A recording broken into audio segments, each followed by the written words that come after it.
ako stavaný. Potom to stáva sami, že po rukách objaví sami husina. Hop na bok, pustí ma na mic, lebo sa vo mne prebudil muzikant z 90-tok. Nezastaviteľný som hlavou zadnou, vykľúčkujem hlavolamom textov a slov. Aj napriek tomu, že som to domotal s vlastnou hlavou. No keby to dialo sa vám chlapci, tak by to vás narobilo narkomanov. Ja absolútne súhlasím na plnej čiare o tom, že som iba wannabe.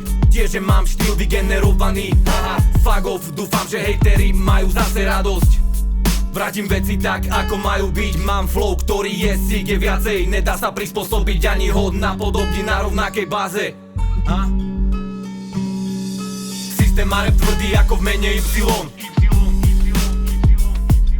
Rap tak dobrý, že som polovicu textu zjedol lyžicou. Stačí mi ako dôkaz to, že hore dole hlavou si prikyvol. Treba spraviť atmosféru, fúkaj sem s tým likvidom. Vydám album, chcem, aby bol všade. Ak to nevydá, tak vydám druhý, tretí, štvrtý v rade. Nejdem naspäť, chápem, že s každým trackom rastiem.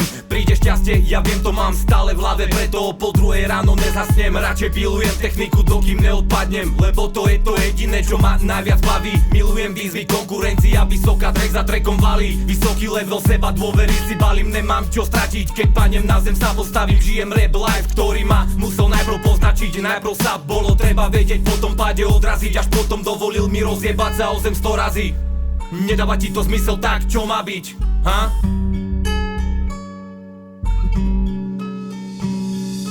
Systém má rap tvrdý ako v mene Y. Rap tak dobrý, že som polovicu textu zjedol lyžicou.